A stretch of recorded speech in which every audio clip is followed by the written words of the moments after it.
बिस्मिल्लाहिर्रहमानिर्रहीम। अस्सलाम वालेकुम नाज़रीन, प्रोग्राम मुकाबिल में मेरे और आमिर मतीन साहब की तरफ से देखने वालों को हम वेलकम करेंगे।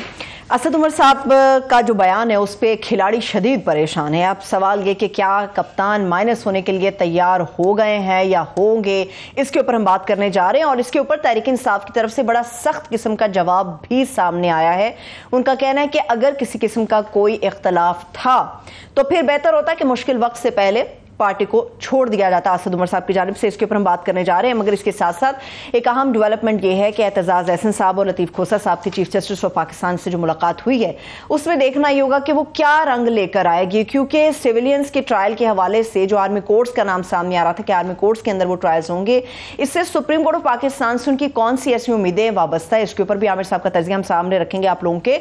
और पाकिस्तान में इस वक्त एक नई बहस है जो कि चल रही है, वो है केयर टेकर प्राइम मिनिस्टर की, यानी कि निगरान वजीर आजम पाकिस्तान का कौन बनेगा। निहायत अहम और एक्सक्लूसिव डिटेल्स हैं और चंद अहम और एक्सक्लूसिव नाम हैं उन सहाफियों के, बड़े सहाफियों के जो कि इस दौड़ के अंदर शामिल है, वो भी आमिर साहब से हम यकीनी तौर पे जानेंगे।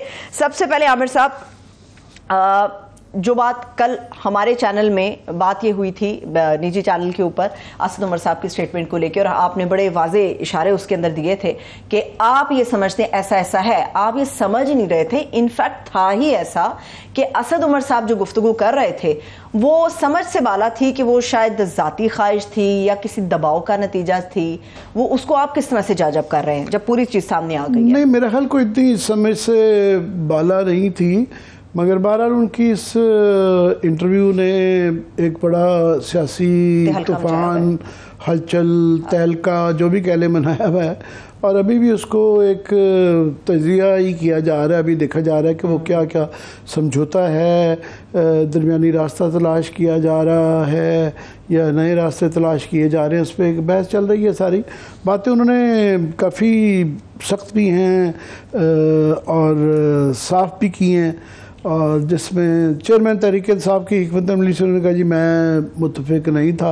ये वैसे काफ़ी दफ़ा पहले भी कहते रहे, असद की ये खूबी हमेशा रही है कि वो हमेशा टीवी पे भी काफ़ी एक होते हैं जो टाल जाते हैं, टालने से ज़्यादा कई दफ़ा तो साफ झूठ बोल देते हैं। असद ने, मैंने देखा उनकी उसमें बात को ज़रा हल्का सा डिफ्लेक्ट कर दें मगर वो कम ही झूठ बोलते हैं और साफ बात कर देते हैं, सख्त सवाल का भी जवाब दे देते हैं और इख्तलाफ भी कर जाते हैं। और पार्टी में भी इख्तलाफ टीवी पे भी कई दफ़ा करते रहते कि इख्तलाफ है, इस चीज़ों पे मेरा पार्टी से इख्तलाफ है, इमरान खान से भी इख्तलाफ है, मगर अल्टीमेटली इमरान खान का डिसीजन है।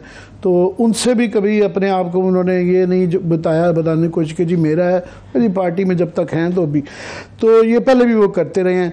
मगर जी ये जो अहम चीज़ है वो ये है कि ये इस हमारी जो हिकमत अमली थी बहुत ज़्यादा ज़िद करने की और बहुत ज़्यादा हार्ड पोजीशन लेने की, ये 9 मई के सामने वाक़या आया जब मुझे उससे इख्तलाफ था और उनका जी मैं ये टकराव की हिकमत अमली से शुरू से मुखालिफ था।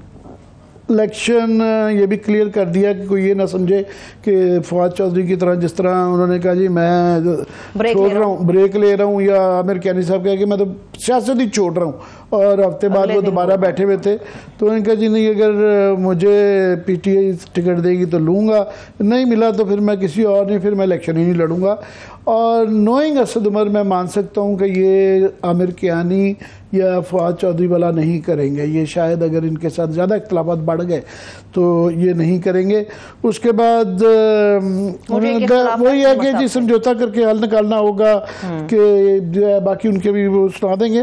पर बुनियादी बात ये है कि उनका जो ये जो कल क्वेश्चन था कि कितना उन्होंने अपनी मर्ज़ी से बोला है, कितना उनसे बुलवाया गया है और इसमें पार्टी की मर्ज़ी क्या है, इमरान खान के इसके ऊपर क्या ख्यालात हैं, आया वो इस पे मानते हैं कि वो स्टेप साइड जो उन्होंने कहा जी हो जाएं तो बेहतरी हो जाएगी, पॉसिबिलिटी हो सकती है, तो वो रद्द-ए-अमल नहीं आया।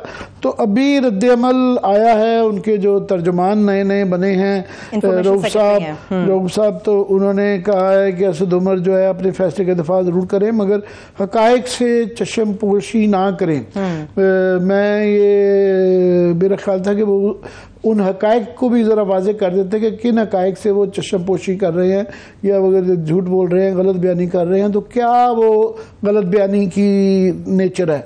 दूसरा उनका जी उनको इख्तलाफ था तो मुश्किल वक्त से पहले लैदगी इख्तियार करते। ये बिल्कुल वैलिड अब उन्होंने लैदगी तैयार नहीं की है। उन्होंने तो अभी तक तो ये कहा है कि ये इख्तिलाफात हैं। अगर इतने इख्तिलाफात थे, अभी भी पार्टी का हिस्सा है, जो भी स्ट्रेटेजी अपनाई जाएगी वो तो पार्टी चेयरमैन की तरफ से ही होगी, तो फिर बेहतर नहीं है कि ये भी तहरीक इंसाफ से रिजाइन कर दें, छोड़ दें? क्योंकि जो पॉलिसियां चलेंगी वो भी अभी भी तहरीक इंसाफ के चेयरमैन की चलेंगी, इनकी तो पॉलिसी नहीं चलेगी। फिर क्यों है ये पार्टी में? नहीं, ये मेरा ख्याल है अभी वो ये अकेले असद उमर की ख्याल नहीं है। बेताशा पार्टी के अंदर दो आरा चल रही हैं।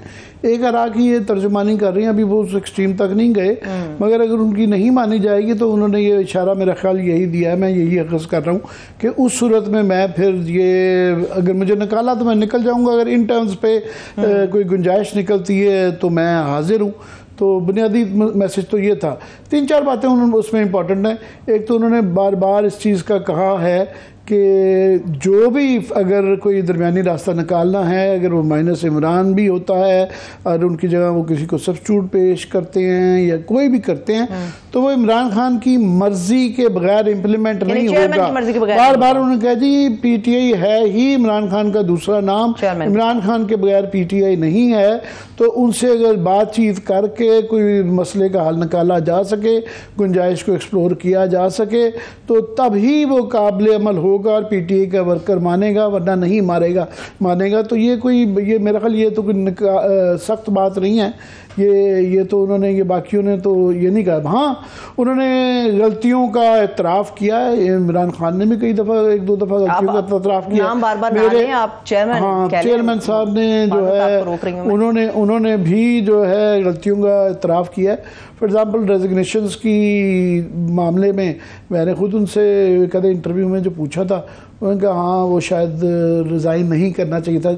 हम सभी यही कह रहे थे कि ये कौमी असम्बली से जो इस्तीफे देना था ये अच्छा फैसला नहीं था, इनको बीच में रहना चाहिए। तो ये क्या मजाक है कि आप गवर्नमेंट में नहीं है तो आप अपोजिशन में नहीं बैठेंगे, आज तक नहीं बैठे तो बैठना चाहिए। पिछली दफ़ा भी नहीं बैठे, उससे पहले भी नहीं बैठे।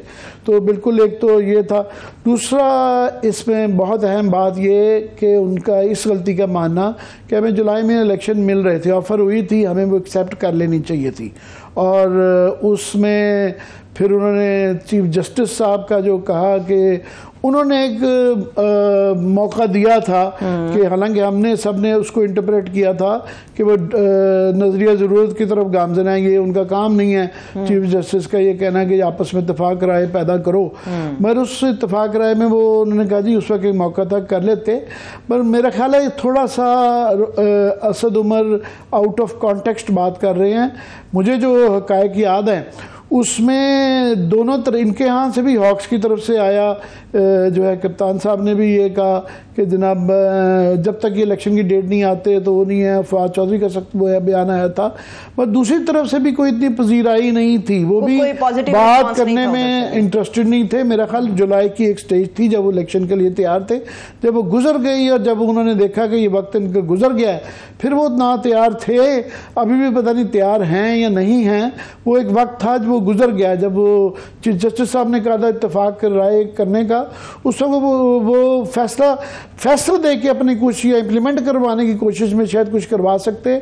उनके कहते वक्त जो है ना दोनों तरफ से हॉक्स जो थे ये तैयार नहीं थे और ये नहीं होना। लेकिन आमिर साहब ये बात बार बार उठाई जाती रही कि जो मुज़ाकरात का इनका दौर हुआ था, दोनों पार्टियों के लोग बैठे थे, कमेटियां बनी थी, उसमें ये बात की जाती रही थी कि किन मामलात के ऊपर हर्डल है, रुकावट कहां पर आकर बन रही है, वो भी सामने ऑल अलोंग पीटीआई की तरफ से आता रहा कि आप डिलेड इलेक्शन भी कर दें, ठीक है, आगे की बात कर लें, जुलाई की कर लें, मई में नहीं है, अप्रैल में नहीं है, तो वो ये जिस तरह से कह रहे थे कि जून की बजाय वो जुलाई का मान गए हुए थे। तो ये इनकी तरफ से जो आता रहा पीटीआई का स्टांस था कि आप डेट देंगे तो बात होगी। फिर उसके लिए ज़ाहिर है अगर इलेक्टोरल रिफॉर्म्स करने हैं, इलेक्शन कमीशन की दुरुस्तगी करनी है, निगरान हुकूमतों की, तो वो तो फिर बैठ के उसके लिए असम्बलियों में भी जाना शायद इनको पड़ता, कोई ना कोई तरामीम करनी पड़नी थी, शायद कोई आईनी तरामीम की भी ज़रूरत होती। तो वो तब था ये बुनियादी जिस पे इत्तेफाक राय नहीं था, इस सख्त बयान पे था जो असद उमर साहब ये कह रहे हैं आपके, ये बहुत ज़्यादा हार्ड पोजीशन थी, हमें ज़रा फ्लेक्सिबिलिटी शो करनी थी। अब क्या हो रहा है, अब मसला जो है ये है कि यहाँ पे क्लियरली पीटीआई के अंदर दो तबके नज़र आते हैं। एक तो वो है ना जो छोड़ के जा चुके, वो तो बाहर निकल गए, कहा कुछ था नहीं था, वो जा चुके हैं। तो अब जो रह गए हैं उनमें दो तबके हैं। एक है कफन पोश ग्रुप जो कि ज़्यादातर या तो बाहर है या नरगे में नहीं आया, उनके खिलाफ केसेस नहीं है, छापे नहीं मारे जा रहे हैं। तो वो तो कह रहे हैं जी इनकलाब जब तक नहीं आएगा, चाहे उसके लिए कुछ भी हो जाए, हमने पीछे नहीं हटना। बहुत ज़्यादा हार्ड पोजीशन वाले हैं और कि जी हमें दबाया नहीं जा सकता। और इमरान खान ने इतना ज़्यादा हाइप, चेयरमैन साहब ने इतनी हाइप दी हुई है उनके लिए कि वो उससे बाहर नहीं आ रहे, उस तकरीरों से बाहर नहीं आ रहे। एक की तर्जुमानी इन्होंने तो साफ आके असद उमर ने तो इंटरव्यू में ये कह दिया, मगर ये खुसर फुसर दाएं बाएं जो हमारे जैसे लोगों से भी जो प्राइवेटली बात करते हैं, शाहमुद कुरैशी साहब भी मेरा हाल इन्हीं ख्यालात के मालिक हैं। लेकिन अभी तक उनकी तरफ से ऐसा कोई आया नहीं है। ये इन्होंने उस तबके की अपने की जो कि पीटीआई के अंदर एग्जिस्ट करता है उसकी तर्जुमानी की है कि उनका बुनियादी तौर पर यह है कि जी क्या होगा, ज़्यादा से ज़्यादा क्या होगा, अपोजिशन में बैठ जाएंगे। तो गुंजाइश निकलनी चाहिए, चाहे थोड़ी हो, तो अपोजिशन में वर्ड्स कम टू वर्ड्स जो है वहाँ बैठ जाएंगे, मगर उसमें से भी कुछ राहें निकलती हैं। फिलहाल ये जो मार धाड़ छापे मुकदमे हैं इससे थोड़ा सा निकला जाए और बातचीत की जाए। ये आप देखें नून लीग का भी एक स्टेज थी जिसके अंदर वो बिल्कुल दोनों तरफ से लाइंस डैगर्स ड्रॉन था और बहुत ज़्यादा सख्त, दरमियान में बहुत ज़्यादा मसाइल थे, मगर वो एक स्टेज आई कि बातचीत करते करते करते करते जो है निकला ही रहा। तो इनके अंदर भी जो दरमियानी रास्ता निकालने वाले लोग हैं उनका ख्याल है कि अगर हम फ्लेक्सिबिलिटी शो करें तो यू नेवर नो कल को क्या हालात होते हैं। इलेक्शन की जब मोबिलाइजेशन हो जाती है, मूड चेंज हो जाता है, रिज़ल्ट कोई आपकी मर्ज़ी के नहीं आते, उनकी मर्ज़ी के नहीं आते। और कुछ एक दो तकरीरों से ही यहाँ पाकिस्तान में तो हमने देखा है कि एक आधी गलत तकरीर से या एक आधे छोटे से इंसिडेंट से, एक आधे वाक़े से ट्रिगर होके हालात पलटा खा जाते हैं। ये हमने देखा जिस तरह इमरान खान के इनके जो पीटीआई के निकाले जाने से एकदम इनका ग्राफ बिल्कुल नीचे जा चुका हुआ था। पीटीआई का तमाम लोग हमारे जैसे भी कह रहे थे कि ये मारे जाएंगे नेक्स्ट इलेक्शन में, इनकी जो सूरत हाल है, मगर एकदम से ग्राफ ऊपर चला गया। वो फिर 9 मई के सानिया के बाद एकदम से पलटा खा गया। तो वो उनके यहाँ जो ये दरमियानी रास्ते वाले लोग हैं उनकी मंतक ये है कि ये अगर आप फ्लेक्सिबिलिटी शो करें, लचक दिखाएं, तो आगे चल के शायद कोई नई राहें खुलें, कुछ हालात बदलें। और ये एक टेस्ट मैच है, ये कोई 2020 की तरह ना खेलें।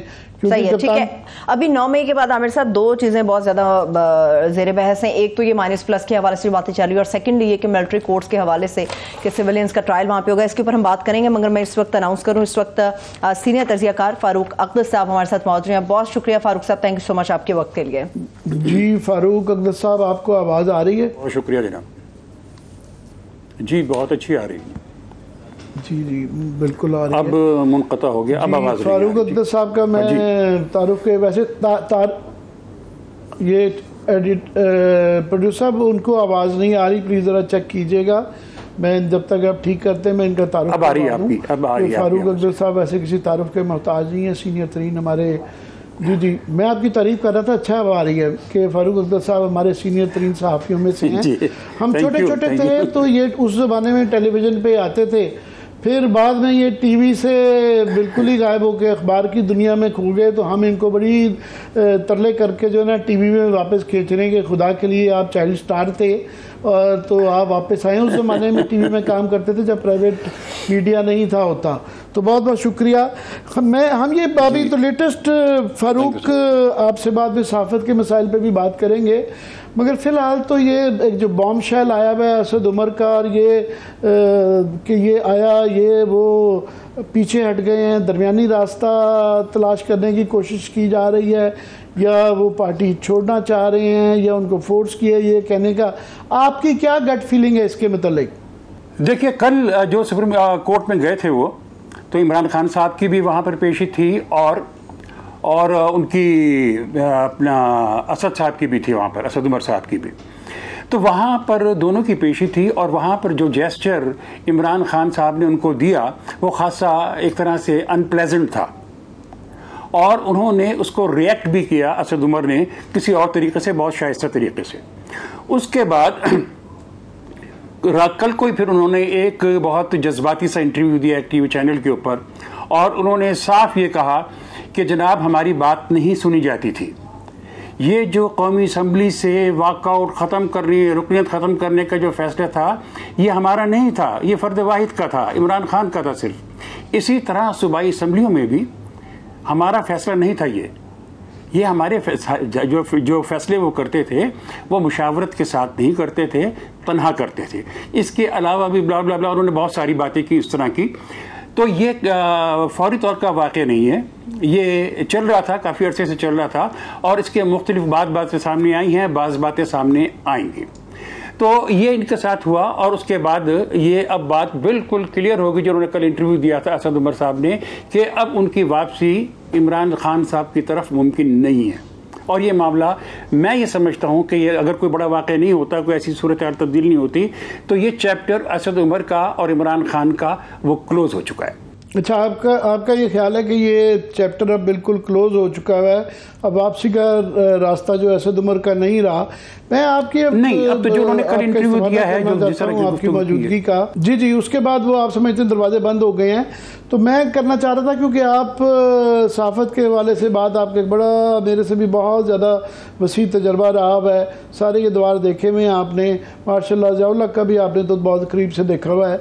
तो ये इस तरह के हालात जो हैं, जो आजकल हैं, जिस तरह लोग उठाए जा रहे हैं, मुकदमात किए जा रहे हैं, सहाफ़ियों के ऊपर मैं बात कर रहा हूँ अपनी कम्युनिटी में, तो अब तो वकील भी जाग गए हैं, उनके यहाँ भी जो है काफ़ी मज़ामत हो रही है, मगर हमारे यहाँ वो मज़ामत नहीं नज़र आ रही कि कोई प्रोटेस्ट नहीं कर रहा। इसकी क्या वजह है? जी दुरुस्त सुना। हाँ देखिए आमिर, पहली बात तो ये है कि सिर्फ सहाफ़ती कम्युनिटी की बात नहीं है, ये मसला आप ये देखिए कि पूरे माशरे के तमाम तबक़ात जो है वो इन्हितात पजीर हुए हैं, उनमें तनज़ुली आई है। देखें हम साथ ही थे ना कौमी असम्बली के अंदर, जिस वक्त मैं सेक्रेटरी था वहाँ पर हम साथ ही थे ना। वो ज़माना था कि जब कैफेटेरिया में सियासतदान गुफ्तगू किया करते थे, वो ज़माना था कि जब हाउस के अंदर, ऐवान के अंदर प्रेस गैलरी पूरी तरह आबाद हुआ करती थी और किस तरह मतलब ये कि सियासतदानों के दरमियान और अखबार नवीसों के दरमियान एक बहुत खुशगवार राब्ता होता था, बहुत खुशगवार राब्ता होता था। अच्छा, अब इन्हितात देखिए क्या हुआ कि वो बिल्कुल डिस्कनेक्ट हो चुके हैं, बिल्कुल डिस्कनेक्ट हो जाते हैं। रात को घर पे बुलाएंगे, रात को खाने पर बुलाएंगे, लेकिन पब्लिकली वो आपस में नहीं मिलते हैं।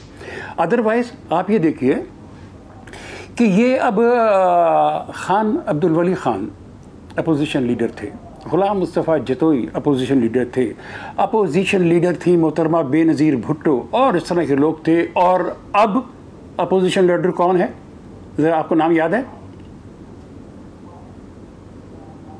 ठीक है जी, राजा साहब टाइप कुछ नाम अब हैं राजा रियाज, राजा रियाज नाम है उनका। ठीक है जी, पीटीआई के मुनहरिफ रुकन हैं, अपोजिशन लीडर हैं, ख्वाहिश का इजहार कर चुके हैं कि मैंने मुस्लिम लीग नून के टिकट पर इलेक्शन लड़ना है और वो कौमी असम्बली के अंदर अपोजिशन लीडर हैं वो।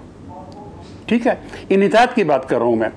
देखिए खान अब्दुल वली खान कितना बड़ा नाम था, उनके साहबजादे नवाबजादा नसरुल्लाह खान कितना बड़ा नाम था जनाब, उनके साहबजादे, नवाब अकबर बुकटी साहब उनके साहबजादे, फिर इसी तरह आप मौलाना शाह अहमद दुदानी साहब उनके साहबजादे, मीर साहब पगारा शरीफ उनके साहबजादे। ये सारा इस देखिए आप, ये सारा इन्हितात हुआ है, ये इन्हितात हुआ है। हम तरक्की नहीं कर रहे, हम तरक्की समझ, कॉस्मेटिक्स चेंजेस को हम तरक्की समझ रहे हैं कि तरक्की नहीं है, ये सब खराबी है। ठीक है, अब हम बात करते हैं अखबार नहीं। आप बिल्कुल सही कह रहे हैं कि मैं थोड़ी सी, माफ कीजिएगा आपकी बात काट रहा हूँ थोड़ी सी, फारूक में थोड़ी सी आपकी, आप बिल्कुल सही कह रहे हैं कि ये नताज सिर्फ मीडिया में नहीं है, ये हर जगह है। मगर जब ज़िया का मार्शल्ला था तो तमाम ही इदारे लेट गए थे, जुडिशरी सबसे पहले लेट गई थी, मगर सहाफ़ी खड़े रहे थे क्योंकि हमारे बड़े कदावर लोग थे। उस्मानी साहब थे, नगी साहब अल्लाह अभी भी माशाल्लाह जिंदा है मगर उनकी सेहत नहीं है। तो ये कुछ हम एक एक्सेप्शन थे, उस एक्सेप्शन का क्या हुआ? जी नहीं कोई छोड़ दीजिए, सारी बातें मिसालें देने के लिए रह गई ये सारी बातें। जी मैं अर्ज करता हूँ आपसे, देखें जनरल ज़िया का मार्शल्ला था ना, तो उसमें बहुत ज़्यादा सेंसरशिप थी। हम जाया करते थे यहाँ पर रावलपिंडी में पीसी के सामने एक ऑफिस हुआ करता था इंफॉर्मेशन का, तो वहाँ पर एक मेजर साहब जो हैं वो रात को हमारी कॉपी चेक करते थे, ये खबर उतार दें, ये खबर, बहुत शाइस्तगी के साथ चाय पिलाया करते थे, कॉफ़ी का पूछा करते थे और वो अपना ये उतार दें, ये उतार दें, ये उतार दें। ठीक है, अब मैं जब जनरल ज़िया का देखता हूँ सारा मार्शल्ला, तो मतलब खाकम बदान, मैं ये सोचता हूँ कि मार्शल्ला लग जाता है इससे अच्छा। भाई पता तो होता ना कि एक चीफ मार्शल्ला एडमिनिस्ट्रेटर ऊपर बैठा हुआ है और वो उसी तरह के अहकाम दे रहा है, वो उसके ऊपर उसी तरह तामील और उसी तरह हो रहा है। एक हम जबर के माहौल में हैं। अब क्या है, आप कहते हैं जी नहीं जमहूरियत है, ये जमहूरियत है।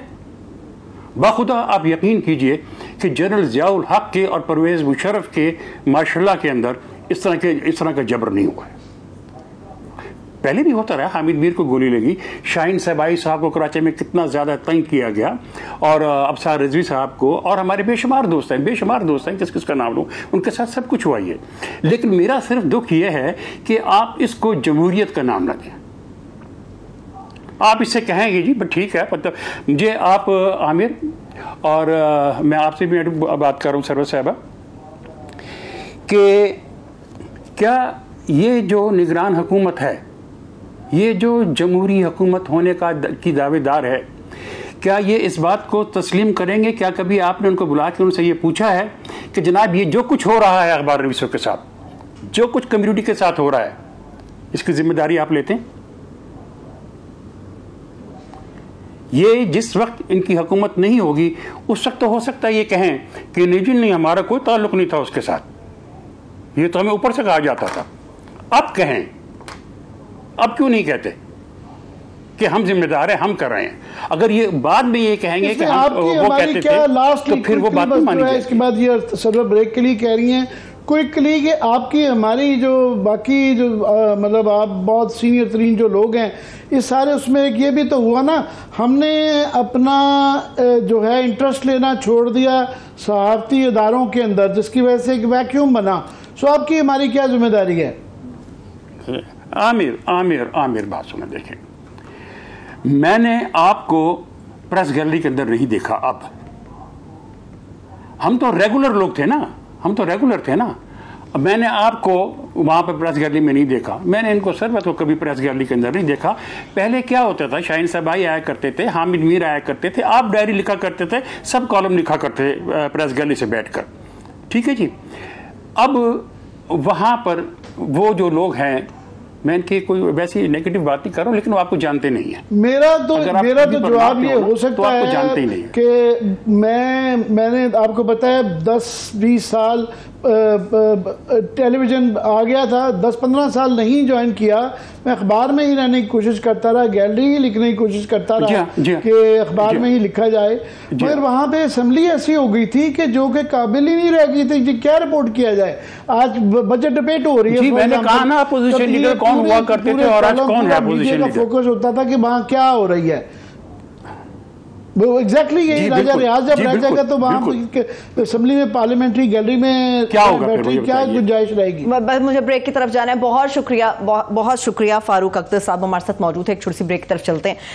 बात हालात की सख्ती पर चल निकली है, क्योंकि माजी में भी इतने सख्त और बदतर हालात कभी नहीं थे। अब बात यह है कि सुप्रीम कोर्ट ऑफ पाकिस्तान की तरफ तमाम नजरें हैं और सीनियर वकला की तरफ कि वो क्या उम्मीदें और पूरी कौम क्या उम्मीदें वाबस्ता किए हुए। एक छोटी सी ब्रेक से वापस आके बात को आगे बढ़ाएंगे, हमारे साथ रहिए।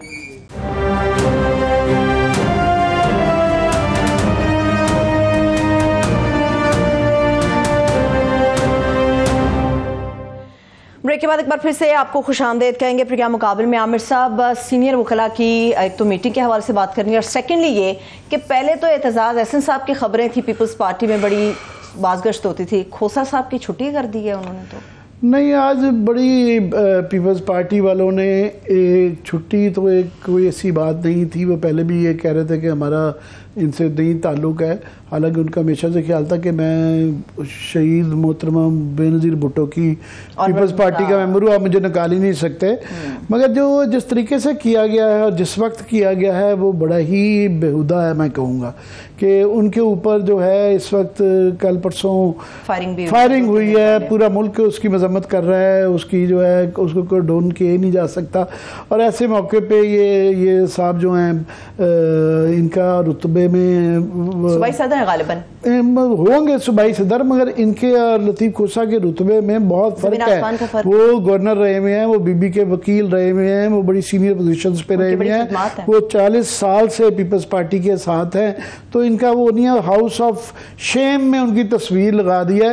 मेरा सिर्फ सवाल इन जैसे लोगों से है, ये राना साहब से, कि राना साहब ये बीबी के दौर में बड़े बड़े लोगों छोड़ के चले गए थे, सारे अंकल्स होते थे, वो वन आफ्टर अनदर सारे छोड़ गए, खर साहब थे और बड़े नाम थे। ये फारूक लगारी साहब एक होते थे जिन्होंने वो बीबी के भाई बने हुए थे और उसके बाद चाकू मार के उनकी गवर्नमेंट को डिसॉल्व कर दिया था। उनके साहबजादे गालबन आपके क्रिश्चियन पार्टनर रहे हैं, अभी पंजाब के अंदर पीडीएम का हिस्सा हैं। तो उनकी फारूक लगारी साहब की हाउस ऑफ शेम में नहीं लगती थी, और भी मैं बड़े नाम ले सकता हूँ। तो ये इस किस्म का एक वो करना। दूसरा ये बड़ी व्हाट नेक्स्ट, मेरा ये क्वेश्चन है कि अब इसके बाद जो है एतजाज़ एहसन की लगाई जाएगी वॉल ऑफ शेम में, अब उनका फ्रेम लगेगा, वो उनका फ्रेम लगेगा कि जी, क्योंकि वो भी आपकी उससे रवायात के लिए खड़े हो रहे हैं। और क्या फिर ये रज़ा रब्बानी साहब जो हैं, ये माशाल्लाह, ये आज ही मैं उनको देख रहा था कि कल उन्होंने ये बिल जो है ना पे साइन किए हैं, और बल्कि प्रपोज किया है, वो क्योंकि खुद चेयरमैन रहे हुए हैं सेनेट के, कि जी सेनेट के पुराने चेयरमैनों को जो है 10-10 नौकर दे दिए जाएं, ये अमरात दे दिए जाएं, तो वो उनका हॉल ऑफ फेम में आएगा और इनका हॉल ऑफ शेम में आएगा। ये क्या एक अजीब किस्म की एक मजाक बन के रह गया है पीपल्स पार्टी का। ये मुझे नहीं सोचता कि जो है, मेरा ख्याल है माहिदीन में से अगर कोई रह गया है, कोई बीबी का तो कैंप रहा नहीं है। जो 2-4 थे बीबी के करीब जो होते थे, वो बेचारे या खुद लेना है या खामोश हैं या रज़ा रब्बानी की तरह कॉम्प्रोमाइज़ कर गए हैं। सिर्फ एतजाज़ एहसन हैं जो कि खड़े में हैं, उन्हीं उसूलों पर खड़े में हैं जिसमें भुट्टो साहब थे या बेनज़ीर साहबा थी। बाकी अब जो आसिदारी के इर्द गिर्द क्राउड नज़र आता है, मैं पहले भी कह चुका हूँ, बेनज़ीर इन में से कईयों को अभी भी जो कई एग्जिस्ट करते हैं करीब नहीं आने देती थी, बहुत नापसंद करती थी। ये जो इस वक्त वहाँ पे सिंध के अंदर खास तौर पे टोला नज़र आता है, ये करीब नहीं था जा सकता बीबी के, मना किया होता था बेताशा के मतलब कि इसको मुझे जहाँ मैं हूँ तो इसको करीब भी ना आने देना। तो ये इसके बाद अब क्या वो रहता है। तो बाकी अगर हमारी बात करवा दी जाए लीगल ओपिनियन में बात करते जैसे राब्ता होता है, लेकिन आमिर साहब लोगों की बड़ी उम्मीदें हैं, खासतौर पे जितनी क्रिटिसिज्म जितनी तनकीद हो रही थी कि आप सिविलियंस का ट्रायल मिलिट्री कोर्ट्स के अंदर नहीं कर सकते, ये तो आइन से मुतसादिम है। तो इसमें सुप्रीम कोर्ट ऑफ पाकिस्तान अपना क्या रोल प्ले कर सकती है अभी? जी, सुप्रीम कोर्ट ने ही असल में ये सूनर लेटर ये वहीं पर ही जाना था। पहले भी काफ़ी ये जब ये तरीक़ाकार अपनाया गया तो सुप्रीम कोर्ट के बाद जाता रहा।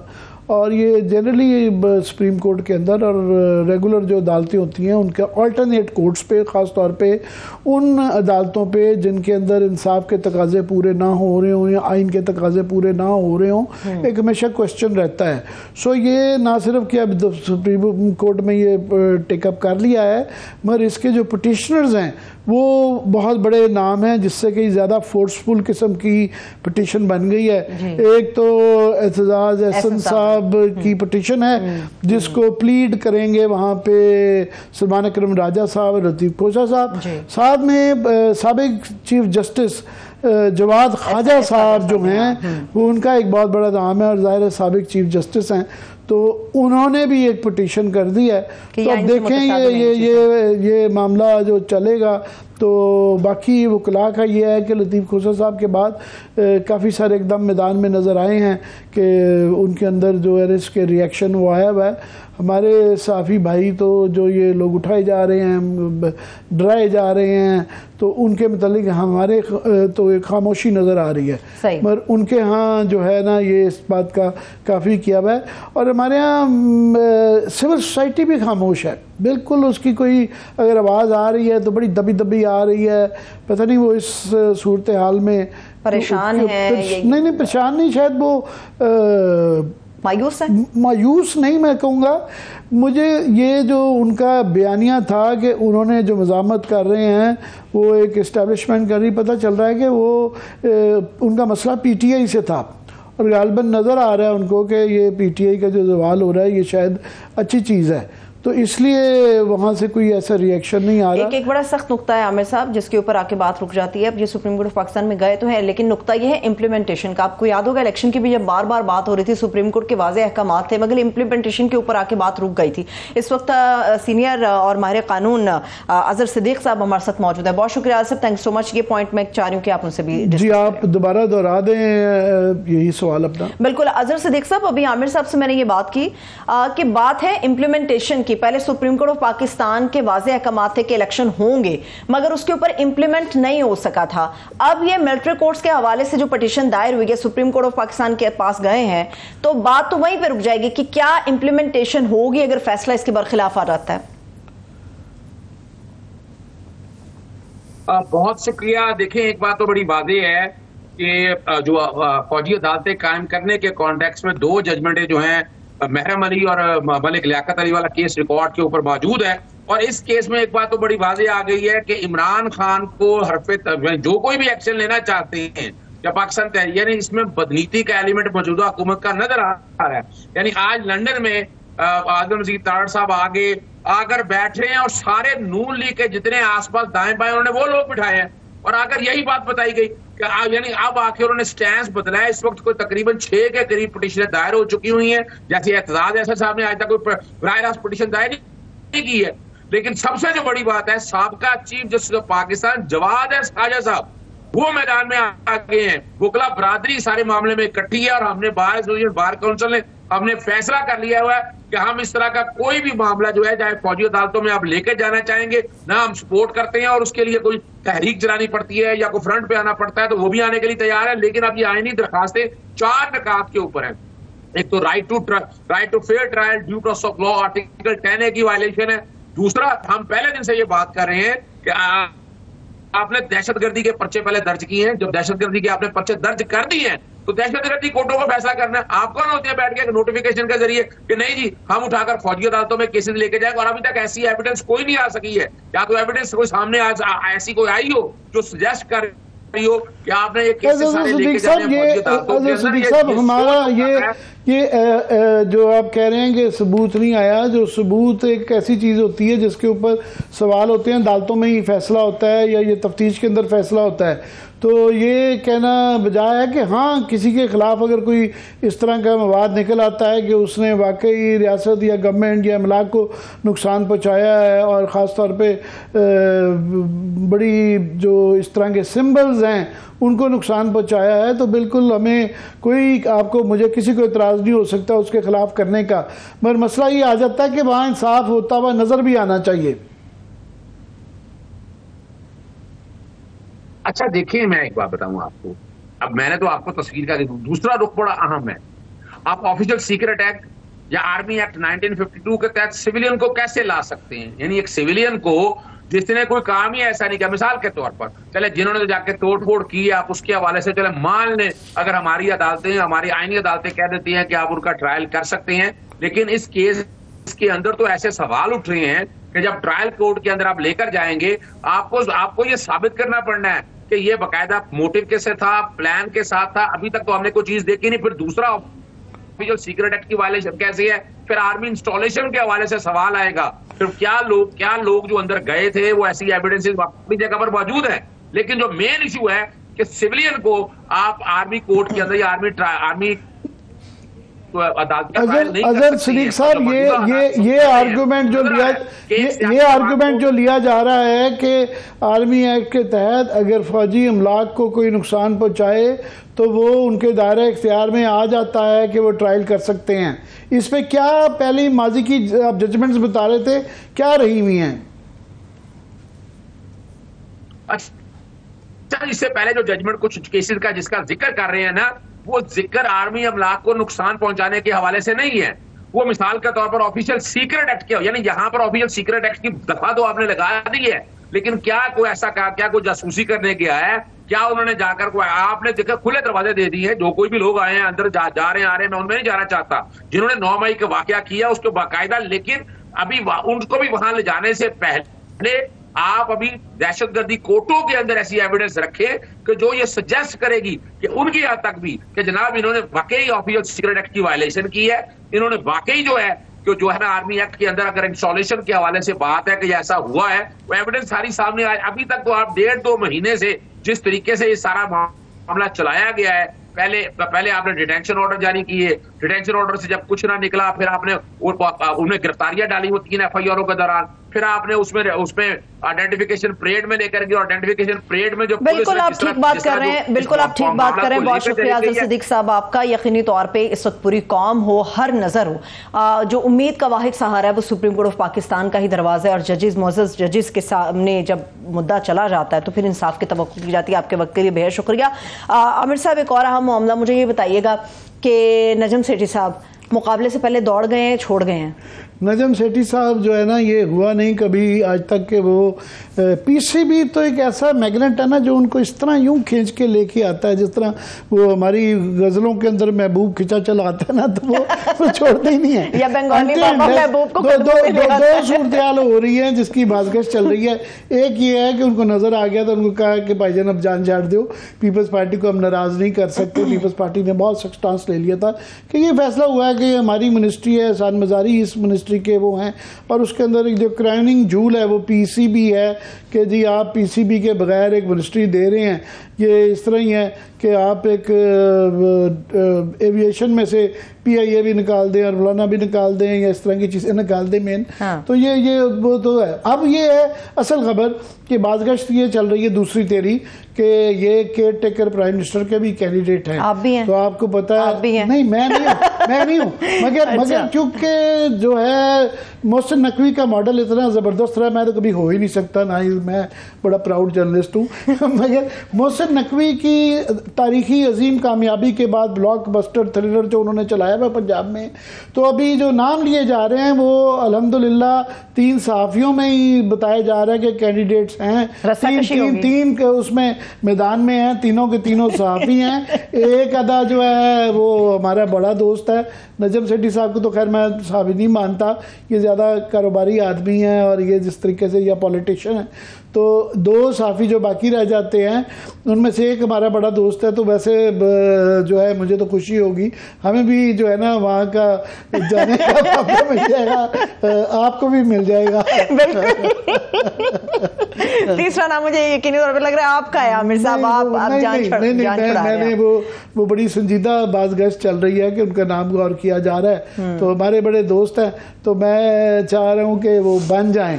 पर मैं जाते जाते अब थोड़ा टाइम शायद आप रह गया, पर मैं सिर्फ ये कहूँगा कि ये सारी गैर संजीदा या मज़ाहिया बातें तो अलहदा हैं, पर जो हमने ये जो कल परसों का जो वाक़या हुआ है, सानिया हुआ है, ऑलरेडी लोग जो है ना उसको आज वो ना जिक्र नहीं किया, टॉक शोज नहीं, हमने भी नहीं किया, तो इसको भूला नहीं जा सकता। उनके जो इमेजेस देखे हैं, जो बेताशा तस्वीरें चल रही हैं, वीडियोस चल रही हैं, गलत हैं सही, मगर इस तरह के ही बच्चे हैं जो कि जा रहे हैं, छोटे छोटे बच्चे हैं, औरतें हैं, बैठी हुई हैं, और वो बेचारे बिल्कुल यूथ में 20 साल 25 साल की उम्र के अंदर जो है वो गए। उनकी इतनी लंबी एक ज़िंदगी थी, और ये सोच सोच के दिल फट जाता है कि वो क्या मुश्किलात होंगी, क्या ऐसा एक बच्चा जो उसकी 5 बहनें थी, उनकी शादी करवाने के लिए वो घर के जेवरात बेच के और सब कुछ बेच के मौत के सफ़र पे निकल गया, और दुनिया जहान से वो गुजर भी गया,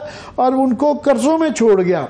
उन बच्चियों के जहेज के जेवरात जो थे वो भी बिक गए और वो बेचारियों का भला होते होते नुकसान हो गया। हुकूमत वक्त की जिम्मेदारी है कि इंसाफ मुहैया करे, वो उसकी सूरत फिर कुछ भी हो सकती है। बहुत शुक्रिया आबिर साहब, आपका देखने वालों को शुक्रिया। इजाज़त दीजिए, अपना ख्याल रखिए, खुदा हाफिज़।